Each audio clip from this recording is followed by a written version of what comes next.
Welcome to the place where IQ slides downhill with no brakes and logic takes an extended vacation. This is your journey through 30 of the most delightfully foolish moments in American history. The kind of stories that make you laugh, sigh, and quietly wonder how humanity made it this far. If you've ever had a dumb moment in your life, don't worry. By the end of this list, you'll feel smart enough to tutor an entire group of flat earthers. The people here are so spectacularly clueless that they make the idea of Wi-Fi having colors sound almost reasonable.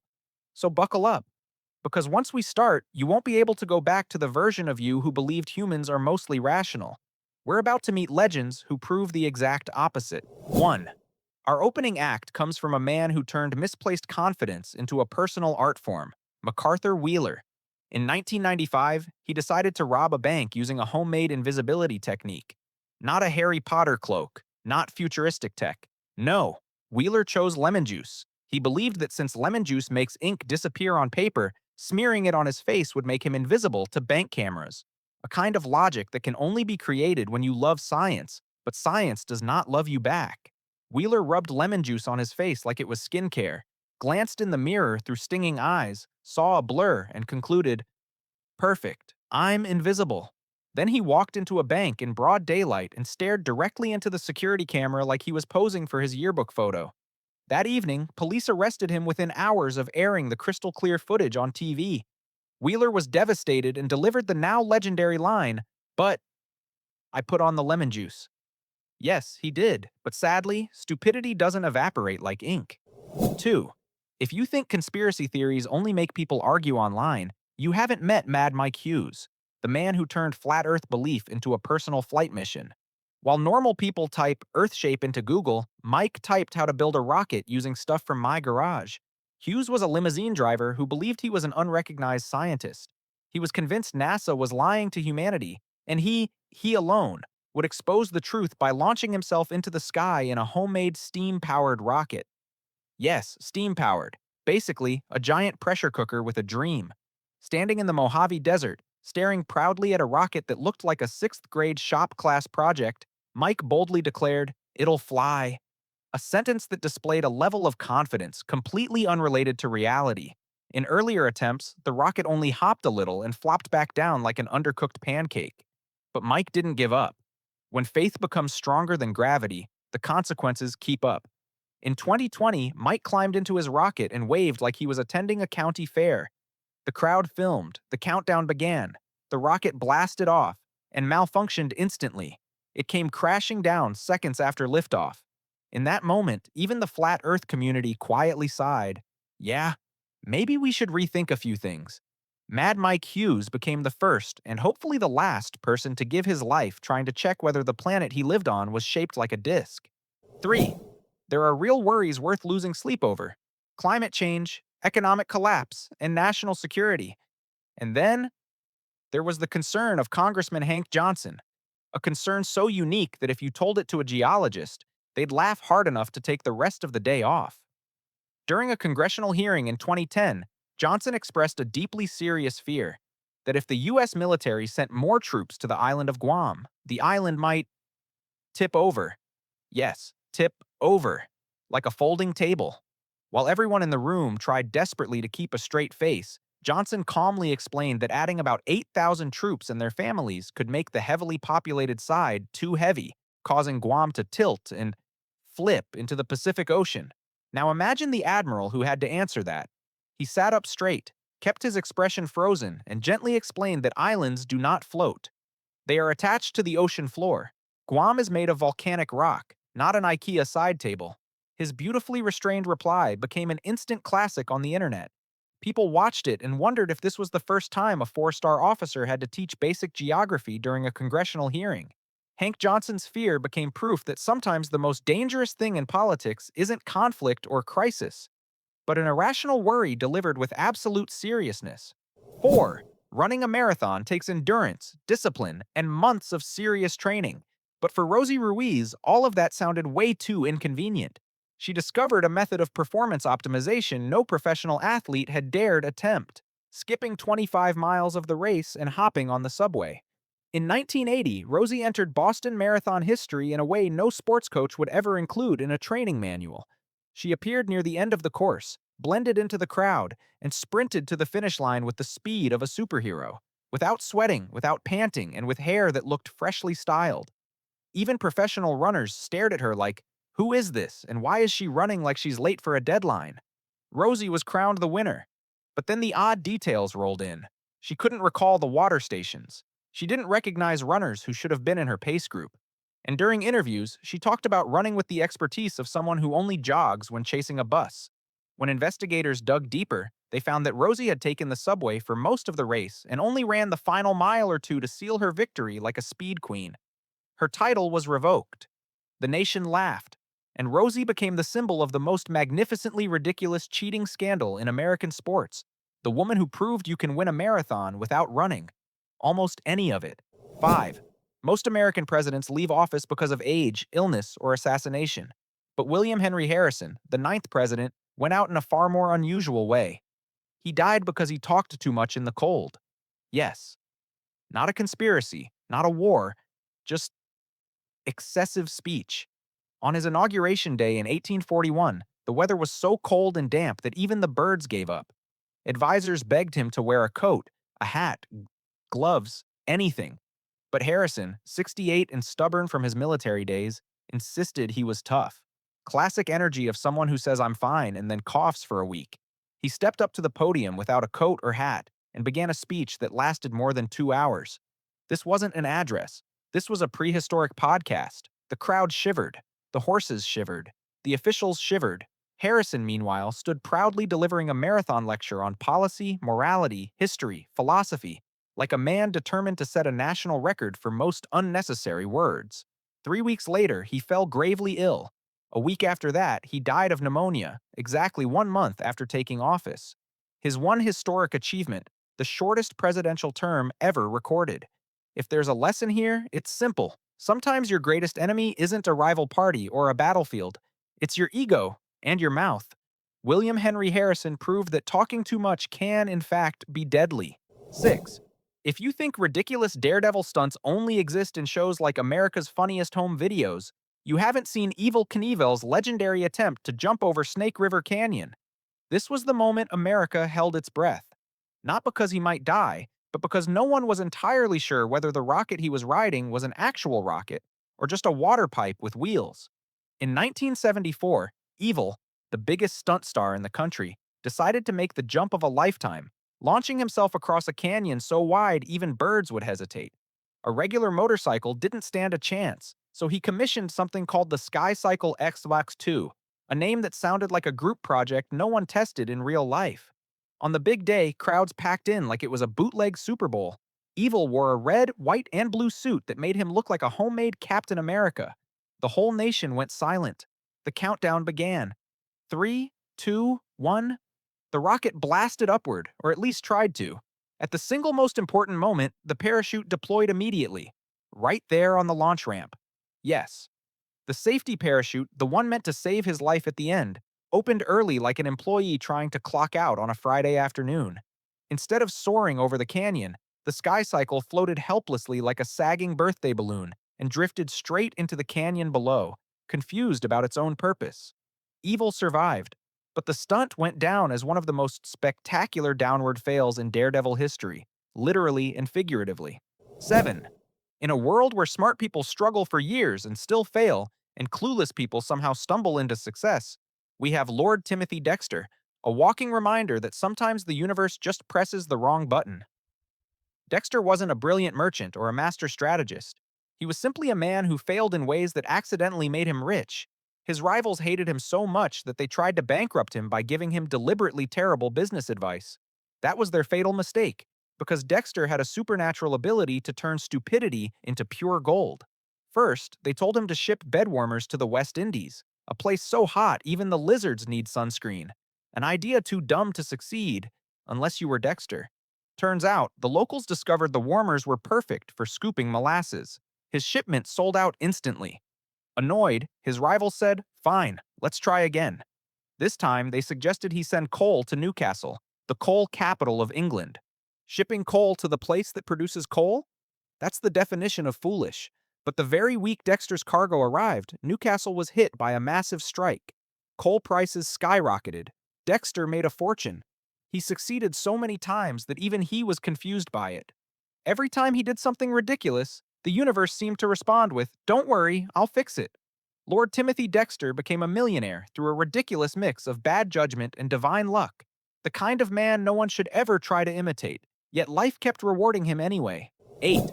Some inventions are promised to change the world, and then there's the Segway. The machine launched as a technological revolution but ultimately became the official vehicle of mall security guards and tourists who hate walking. Dean Kamen, the inventor of the Segway, once had all of Silicon Valley holding its breath. He teased a secret project called Ginger that, according to rumors, would transform cities forever. People whispered that Steve Jobs believed it would be bigger than the personal computer. Bigger than the computer. Everyone expected flying vehicles, smart robots, maybe even teleportation. And then, it arrived. A two-wheeled, self-balancing scooter. No flying, no hovering, no revolutionizing cities, unless you count people staring at you, wondering why you didn't just walk. The Segway became the symbol of awkward innovation, too slow to be cool, too weird to be practical, and too expensive for anyone to actually buy. Its main users ended up being park patrol officers and tour groups for people who want sightseeing without breaking a sweat. But the peak of irony came when the company's new owner, Jimmy Heselden, accidentally drove his Segway off a cliff in an accident that was both tragic and painfully on brand. A vehicle mocked for being hard to fall from ended up causing the worst fall imaginable for its own CEO. The Segway didn't change the world, but it definitely changed how we define overhype, overconfidence, and marketing that promises the moon and delivers a mall scooter. 9. If you've ever had a day so unlucky that everything you touch falls apart, remember Richard Lawrence, the man who tried to assassinate President Andrew Jackson with 2 pistols, and both of them misfired. The odds of that happening are so tiny you'd have a better chance of winning the lottery twice. In 1835, Lawrence became convinced he was an English prince being denied some imaginary royal allowance by the US government. And to fix this injustice, he chose the most logical plan available to a severely sleep-deprived mind: kill the president. He waited outside the Capitol, watched Jackson step out, approached him, pulled out his first pistol, aimed directly at the president, and pulled the trigger. Click. Nothing. Jackson turned around, confused. Lawrence thought, "It's fine, I have plan B." He pulled out the second pistol, aimed again, and pulled the trigger. Click. Still nothing. And here's where all historical logic evaporates. Instead of panicking, instead of running, Jackson, 67 years old at the time, got furious, pulled out his walking cane, and charged Lawrence like a grandfather disciplining a kid for breaking his favorite chair. Onlookers had to tackle Jackson to stop him from beating the would-be assassin into paste. Later tests showed both guns were perfectly functional. The air simply happened to be so humid that the gunpowder wouldn't ignite. A kind of luck Jackson probably wrote in his diary as "humid day, still alive." Richard Lawrence went down in history as the worst assassin America ever produced. A man who pulled the trigger twice, failed twice, and got hit with a cane twice. 10. There are bad business decisions, poor investments, sloppy strategy, and terrible market research. But nothing compares to the single most legendary mistake in music history. In 1962, Decca Records looked directly at the Beatles and said, "No thanks. Guitar groups are on their way out." Yes, they said guitar groups were dying, to the Beatles. The same Beatles who would go on to become the most famous band on Earth. Their audition was simple. John, Paul, George, and Pete Best played a set of songs. They were young, broke, arriving in a rented van, hair not yet in its iconic mop-top form. But they were still the Beatles. Still, the sound that would shape an entire generation. Decca listened and thought, no potential. Instead, they signed another band, the Tremelos, because that group lived closer to the Decca office and would cost less in travel expenses. A business strategy best described as saving gas money. The Beatles signed with EMI instead and exploded like a cultural atomic bomb. Massive sales, historic albums, fashion trends, global mania. The world knew their songs by heart. Everyone except, apparently, Decca, whose executives likely woke up every morning wanting to slam their heads into a wall. Today in the music industry, whenever someone makes a disastrously dumb decision, people simply say, "Don't go full Decca." Rejecting the Beatles became the ultimate case study in how stupidity can be immortal, echoed forever as the biggest missed opportunity in music history. 11. Some people chase world records by running marathons, climbing mountains, or swimming across oceans. And then there was Plenty Wingo, the man who decided to achieve immortality by walking backward, not for a few meters, not for a few hours, but from Santa Monica, California, all the way to Istanbul, Turkey. Yes, his grand plan was simple: walk backward and never stop. In 1931, Wingo set off wearing a pair of custom goggles fitted with rearview mirrors, making him look like a human version of a long haul truck. He walked backward across highways, deserts, cities, borders, and entire continents. People who saw him pass by probably thought, this man must have argued with the future so hard he decided to head back into the past. Crowds gathered to watch him reverse through town. Newspapers interviewed him. Wingo became a pre TikTok celebrity, famous for doing something no one else wanted to do. The journey took 18 months. He crossed Europe with his right foot permanently pointed the wrong way. When he finally reached Istanbul, he was welcomed like a sports hero, even though his achievement offered no practical benefit to humanity beyond making everyone ask, why? Seriously, why? After finishing, Wingo proudly declared, I proved I can do what no one else can. Inspiring words. If you ignore the small detail that the feat itself was completely useless, Plenty Wingo became a legend because he committed wholeheartedly to a goal with no purpose and accomplished it with a style that literally walked backward into history. 12. In the 1950s, America had plenty of real things to worry about: the Cold War, nuclear bombs, and economic uncertainty. But Frederick Wortham, a psychiatrist with a flair for dramatic overthinking, believed the nation's greatest threat wasn't Russia or radiation. It was comic books. Yes, Batman, Superman, Wonder Woman. According to Wortham, these were the forces corrupting American youth. His theory was so bizarre that even modern Marvel fans would pause their arguments to laugh. Wortham wrote a book called Seduction of the Innocent, where he presented scientific analyses that sounded like ideas he came up with after a week of no sleep. Superman was supposedly a symbol of fascism. Wonder Woman was apparently too strong, which in his mind meant she was lesbian propaganda. And Batman and Robin? Secret lovers, he claimed. All of this was his proof that comic books were leading children toward moral ruin instead of the far more obvious truth. Kids liked superheroes because they were fun. Despite how flimsy his logic was, Congress still held a serious hearing. The result was the Comics Code Authority, a censorship rulebook that forced publishers to remove almost everything entertaining. Violence had to be toned down. Vampires disappeared. Even villains had to behave politely. The comic industry weakened, and Wortham proudly believed he had saved America's moral soul. The irony? Decades later, researchers discovered his work wasn't based on real data. He cherry-picked examples and called it science. Frederick Wortham became the symbol of a strange era when America panicked over something completely harmless: comic books. 13. Some people spend a lifetime building their careers, reputations, and power. And then there's Donald Sterling, the man who managed to destroy everything he ever had with one recording, faster than the Clippers could miss a free throw. Sterling was the owner of the LA Clippers, a billionaire known around the NBA for being eccentric, cheap, and generally unbearable. But his career held steady, right up until the moment he opened his mouth. That was the biggest mistake of his life. During a private conversation with his mistress, Sterling launched into a rant so racist it was both offensive and unbelievably stupid. He scolded her for appearing in public with black people, including Magic Johnson, one of the most respected basketball legends on earth. This should have been just an awkward, unpleasant conversation, except the mistress recorded the entire thing, and Sterling might have survived it, except the audio hit the internet and spread faster than a LeBron James highlight reel. Instantly, the backlash erupted. Players were furious. Legends spoke out. And the NBA, a league where most of the athletes are black, moved at lightning speed. They banned Sterling for life and forced him to sell the team.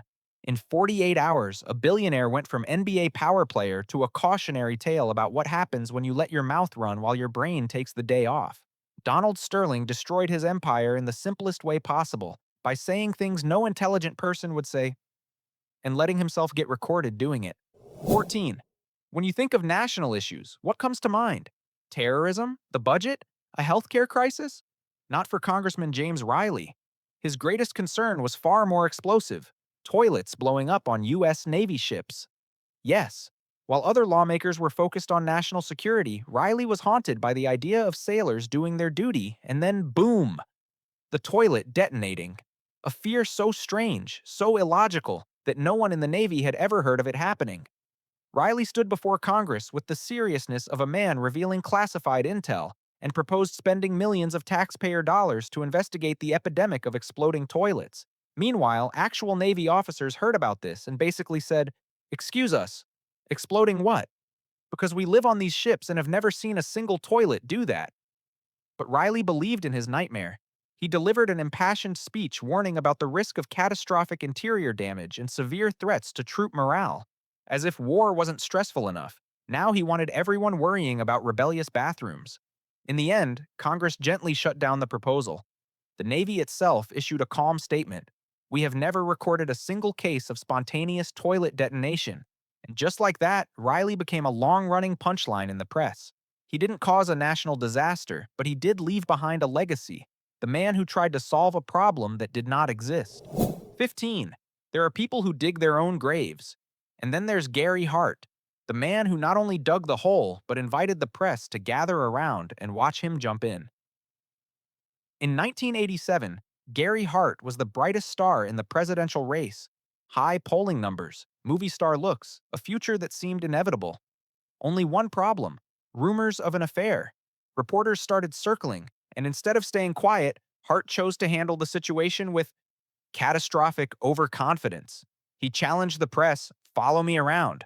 I don't care. You'll be bored." That line belongs in a comedy movie, right before everything catches fire. And just like a scripted punchline, the Miami Herald basically said, "Okay then, we'll follow you for real." Days later, they snapped the infamous photo. Gary Hart on the yacht monkey business with model Donna Rice sitting on his lap, smiling brighter than the Florida sun. Not only was it proof, it looked like the cover of an 80s pop album. The story exploded bigger than 4th of July fireworks. Voters were furious, rivals celebrated, and his campaign combusted faster than a shaken can of Coke. Gary Hart dropped out of the race in humiliation, and he became the living, undeniable proof of one simple political truth: never challenge the press to find your scandal when you actually have a scandal. 16. You know Kellogg, the worldwide breakfast cereal giant. But few people know that behind every box of cornflakes stands John Harvey Kellogg, a doctor with equal parts creativity and imagination that sprinted far ahead of actual science. To Kellogg, every human problem came from bad eating habits and too much sexual desire, and he was determined to cure both with a diet so bland that even salt would feel personally offended. But the peak of his strangeness was the yogurt enema. Yes, flushing the colon with yogurt. He believed the best way to cleanse the body was to pump yogurt into a place where yogurt never asked to go. At his Battle Creek Sanitarium, the rich and famous lined up for his cutting-edge treatments, which included sunbathing one's private parts, sitting in violently vibrating chairs, and, of course, yogurt enemas, sometimes 15 liters in a matter of minutes, delivered through a machine that looked like a fire hose rebuilt by a confused doctor. Kellogg insisted this removed toxins, increased lifespan, and reduced desire. Wealthy clients believed him because it sounded revolutionary. Their colons, however, absolutely did not agree. And the irony? Cornflakes, his most famous invention, was originally created as a way to reduce sexual urges, according to Kellogg's extremely creative logic. From America's favorite breakfast to medical yogurt in places no dairy product should ever visit, John Harvey Kellogg left his mark on medical history in a way no university would dare put in a textbook. 17. If there's one job where you really shouldn't have a scandal, it's being the leader of a Christian university. But Jerry Falwell Jr., president of Liberty University, one of the biggest religious schools in the world, decided to see just how many moral rules he could break at the same time. Falwell built his brand on family values, Christian leadership, and moral standards. And then one day, the internet suddenly discovered a photo of him on a yacht, shirt pulled up, pants unzipped, drink in hand, standing next to a woman who was not his wife. His explanation? It was just a joke. The problem is, no one on earth has ever told that kind of joke. And that was only the appetizer. The main course arrived when a young pool attendant, the now famous pool boy, claimed he'd been in a relationship with Falwell's wife for years, and that Falwell liked to stand in the corner and watch. Yes, you read that correctly.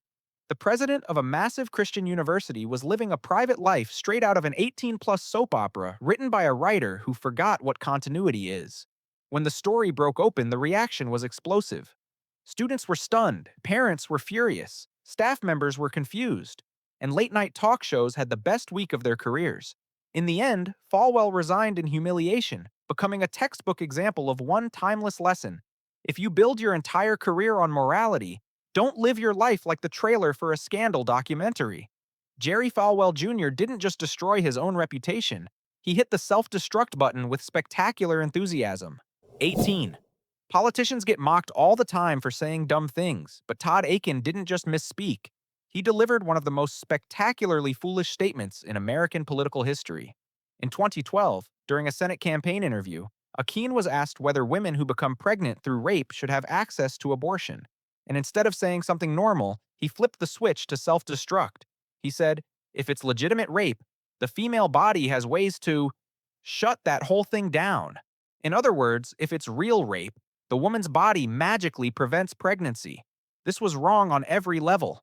Scientifically, completely false. Medically, so absurd doctors wanted to walk out.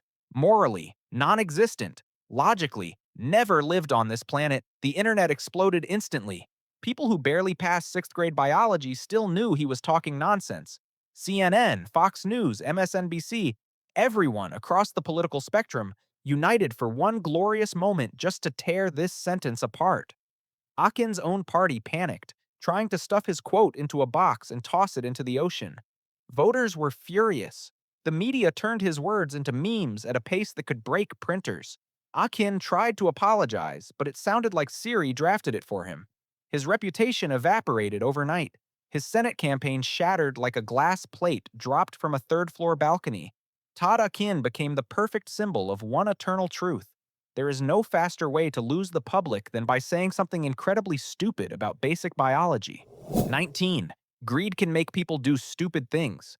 But billionaire brothers Nelson and William Hunt didn't just do something stupid. They aimed for the Olympic gold medal of stupidity with one simple plan: buy the entire world's silver supply. In the late 1970s, they looked at each other and thought, we're rich, but not rich enough. How do we become even richer, even faster? Their answer? Easy. Let's buy all the silver on Earth. So they poured billions of dollars into physical silver, then stacked up mountains of futures contracts, driving the price from $6 to nearly $50 an ounce. In their minds, this was financial genius. To everyone else, it was two billionaires playing real-life Monopoly without reading the rulebook. But they forgot one tiny detail. The market isn't stupid, and governments really don't like being outplayed. As silver prices went insane, regulators changed the rules overnight, limiting purchases, raising margin requirements, and essentially saying, "Gentlemen, that's enough comedy for today." Silver prices crashed instantly. The Hunts lost over $1 billion so fast that the financial world paused for a moment just to laugh. They went bankrupt in spectacular fashion, faced investigations, and became the ultimate cautionary tale. If you try to corner the market will corner you first. From powerful billionaires to financial faceplants, they fell straight to the bottom like a bar of silver slipping right through their own hands. 20. When Albert Einstein died in 1955, the world mourned a genius, but the pathologist Thomas Harvey had a slightly bolder thought. Oh, this brain. I'll just keep it. Harvey didn't ask Einstein's family, didn't request permission, didn't file a single form. He simply removed Einstein's brain, dropped it into a jar of formaldehyde, and took it home as if it were a souvenir from the autopsy room. For decades afterward, Harvey did not become a groundbreaking neuroscientist. Instead, he traveled around the United States with the brain jar like someone carrying a small pet. He sliced it into pieces and mailed chunks to researchers who showed interest, effectively turning it into the strangest postal gift in history. Imagine him moving houses, luggage, a few bags of clothes, kitchen, pots and pans, important possessions, Einstein's brain in a glass jar. Priority number 1. The funny part? Harvey kept the brain for 40 years and discovered absolutely nothing significant because he wasn't a brilliant neuroscientist. He was just very good at keeping objects, not studying them. Near the end of his life, Harvey finally returned what was left of Einstein's brain to the family, about 40 years later than anyone would consider reasonable. The story ends with a simple truth. A genius can be extraordinary, but the person who keeps the genius's brain sometimes is not. 21. Some people believe conspiracy theories out of curiosity. Some spread them out of ignorance. And then there's Alex Jones, a man who turned conspiracy theories into a career, then destroyed that career in a way best described as if stupidity were an art form, he'd be Picasso. Jones ran the show InfoWars, where he shouted into a microphone as if the Earth were scheduled to explode every 10 minutes.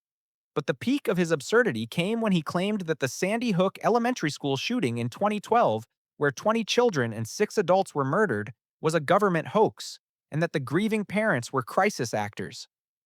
Yes, he said that, for years, and his audience believed him. Then they harassed, threatened, and stalked the parents. Real parents who lost real children. Because one screaming man on the internet told them it was all fake. The chaos continued until the victims' families took Jones to court. And there, for the first time in his life, he stopped yelling. Lawyers showed evidence, messages, videos, and even clips of Jones contradicting himself. In the end, the jury ordered him to pay nearly $1.5 billion, enough to buy a small country or make Jones nearly faint on livestream. The lesson isn't complicated. Saying something stupid online is easy. Paying for that stupidity costs Malibu mansion money. Alex Jones became the perfect example that confidence can't replace truth, and a microphone can't turn nonsense into fact. 22. Some people deal with heartbreak by going to the gym. Some drown it in alcohol. And then there's Robert Driscoll, a man who got dumped, saw a Boeing 707 and thought, yes, this is it, this will win her back. In 1976, Driscoll was working in Angola when he came up with a plan no psychology book has ever recommended: steal an entire commercial airliner. His logic was simple. He wanted to prove to his ex-wife that he was still the greatest man in the universe. The problem? He wasn't a pilot. He didn't even have enough experience to confidently operate a riding lawnmower. But Driscoll believed in himself. Or more accurately, he believed in the Top Gun fantasy that didn't exist yet because the movie hadn't been made. He climbed into the cockpit, pressed random buttons, and through a miracle no aviation expert can explain, the Boeing '07 actually took off. So now a truck driver with zero flight training was piloting a giant aircraft, looping over Africa like a bird with a broken GPS. The US government panicked. Angola panicked. Real pilots panicked. And Driscoll? He was living what he thought was the coolest moment of his life. In his imagination only. Eventually, he managed to land the plane in a survived so it counts kind of landing. Police rushed in. The international community sighed in relief. And his ex-wife? Completely unimpressed. Possibly embarrassed. Robert Driscoll proved one thing. Love can make you bold, but stealing a Boeing 707 will only land you in prison and on the list of great historical idiots. 23. If you think flat Earth theory is already weird enough, let me introduce Cyrus Teed, the man who claimed we don't live on Earth at all, but inside Earth, and that the entire universe is just ceiling decorations taped onto a giant cosmic dome. Teed lived in the late 19th century, a time when science was exploding with new discoveries. But instead of joining the wave of knowledge, he decided to turn around and swim upstream, aggressively. One day, according to him, a divine light appeared and revealed that humanity actually lives inside a hollow sphere, and the real sun is just a glowing bulb floating at the center. Even more shocking, he managed to gain thousands of followers. People who looked at the Hollow Earth model and said, yes, that checks out. Teed founded an entire community in Florida called Koreshan Unity, where members lived peacefully, simply, and regularly conducted scientific experiments to prove the Earth was hollow. These experiments mostly involved a few wooden boards, a string, and enough confidence to power a city. When results were wrong, they insisted nature was tricking human perception. And when someone asked why maps, satellites, physics, and mathematics all proved the exact opposite, their answer was, it's all one big misunderstanding. Teed eventually died, and the movement slowly dissolved, but his legacy remains. A perfect reminder that humans can believe absolutely anything as long as it's weird, wrong, and oddly satisfying to hear. Cyrus Teed didn't move science forward, but he definitely made history a lot more entertaining.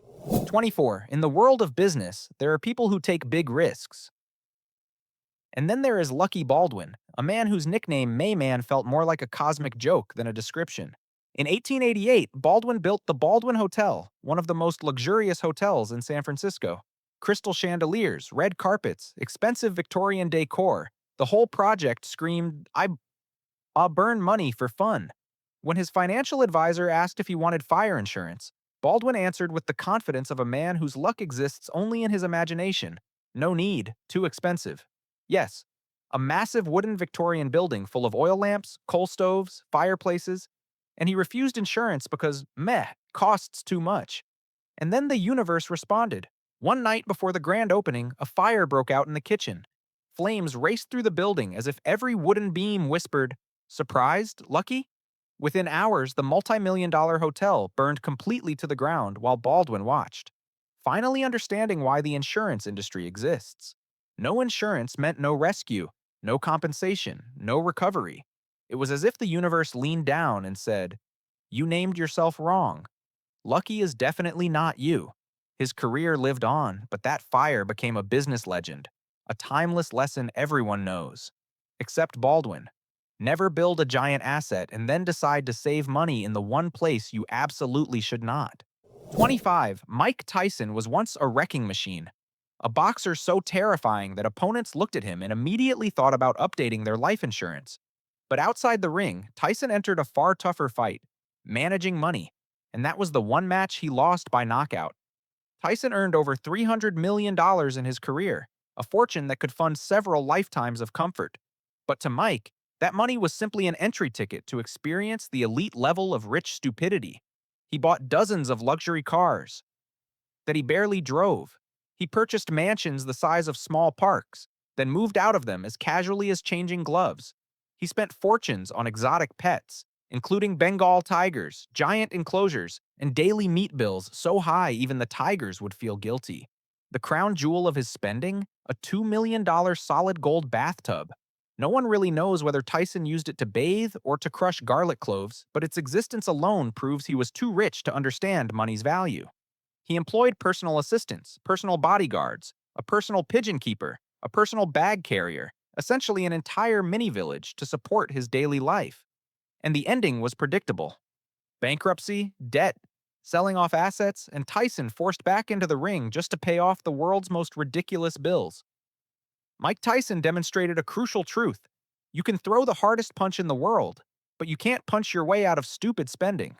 26. 19th century New York high society was full of eccentric characters, but none achieved the level of self-destruction quite like James Gordon Bennett Jr., the millionaire newspaper heir who managed to turn a lavish party into a citywide trauma within seconds. In 1877, Bennett became engaged to Caroline May, one of the most prestigious young women in New York. To celebrate, her family hosted an extravagant New Year's gathering at their mansion. Crystal chandeliers, fine wine, elegant gowns. The kind of event where even breathing too loudly felt inappropriate. Then Bennett walked in, a man famous for having a drinking capacity far higher than his judgment. After a few glasses, he staggered off in search of a bathroom. But every room was occupied, and Bennett, operating under the philosophy that rich men wait for no one, made a decision that would echo through gossip circles for decades. He walked straight to the fireplace in the center of the room and urinated into it. Yes, in the middle of the party, in front of everyone, inside the home of his future in-laws. No prayer could save that moment. The room froze in horrified silence. The May family immediately ended the engagement. Caroline's brother even challenged Bennett to a duel over the insult. And New York's elite? They were delighted.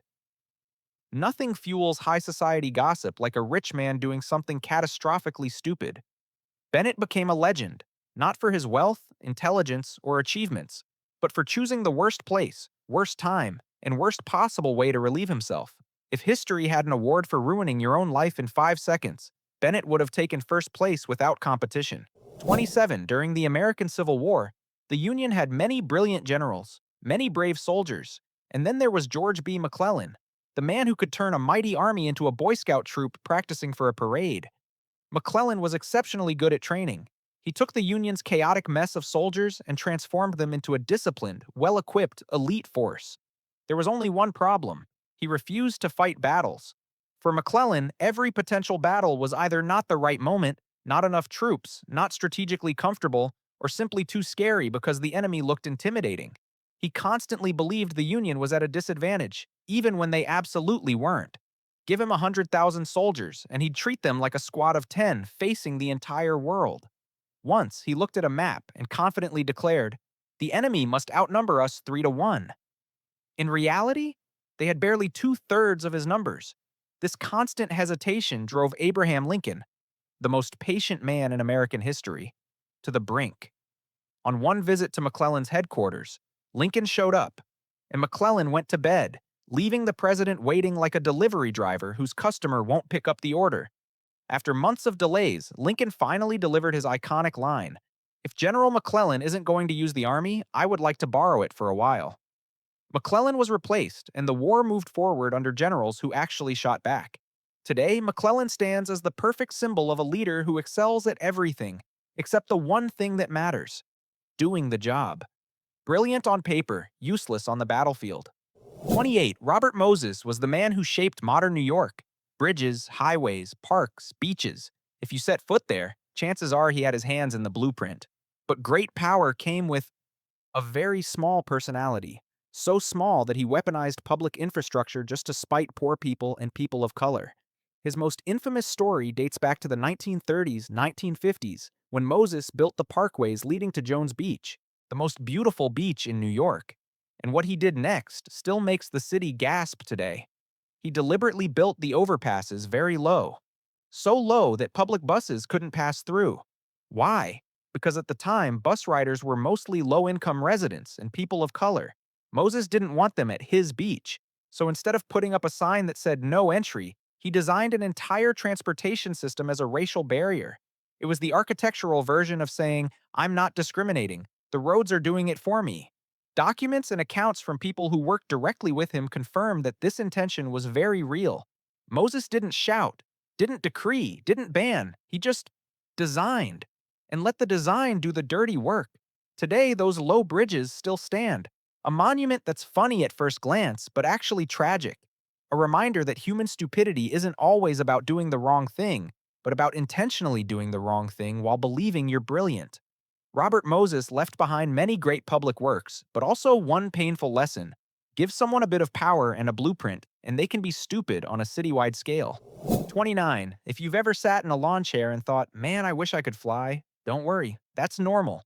But if you actually try it like Larry Walters did, congratulations. You and history will be in a long-term relationship. In 1982, Larry, a bored California guy tired of his uneventful life, decided to turn a regular lawn chair into a personal aircraft. The plan sounded like a cartoon. Tie 45 weather balloons filled with helium to the chair, bring a sandwich, a few beers, and a BB gun to shoot the balloons when he needed to descend. Larry didn't want to go high. He just wanted to float a few meters above the ground to relax. But helium doesn't understand the concept of a few meters. The moment the anchor line was cut, Larry shot upward like a firework, straight to 16,000 feet, the cruising altitude of commercial airplanes. A pilot approaching LAX radioed the tower in shock. Uh, we have a guy in a lawn chair flying next to our plane." The control tower probably considered quitting that day. Larry drifted for hours, freezing, panicking, and desperately shooting balloons to descend, nearly plummeting to his death. He eventually drifted into power lines and knocked out electricity to an entire neighborhood. Police captured him like a malfunctioning superhero. When reporters asked why he did it, Larry simply said, "Sometimes you just can't sit there." True, Larry. But that doesn't mean you need to launch yourself into the stratosphere. Larry Walters became a legend not for how high he flew, but for how spectacularly and brilliantly dumb his flight was. 30. If you've watched Back to the Future, you remember the iconic DeLorean, the stainless steel time machine with gull-wing doors that looked like a futuristic bird from the 1980s. But what most people don't know is that behind the cool car was a chain of brilliant decisions that only happen when financial pressure meets pure desperation. John DeLorean was a gifted engineer, the man behind the Pontiac GTO and later the DeLorean that carried his own name. But technical genius does not equal business genius. His factory in Northern Ireland was bleeding money. Costs skyrocketed. Sales tanked. The government funding for him was running out of patience.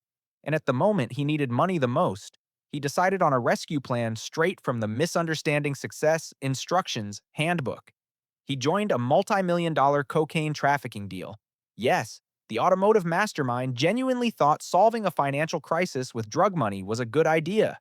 The problem? The partner he was negotiating with was actually an undercover FBI agent. In the infamous Sting video, Delorean raises a glass while admiring a suitcase full of cocaine, looking like a low-budget movie villain who lost the script. He was arrested immediately. The company collapsed. His reputation evaporated, and all that remained was the DeLorean car. Gorgeous, iconic, and forever tied to one of the most spectacularly bad decisions in business history. Years later, he was acquitted due to FBI entrapment, but his career had already disintegrated like exhaust smoke. John DeLorean became a reminder that no amount of brilliance can save a truly dumb decision.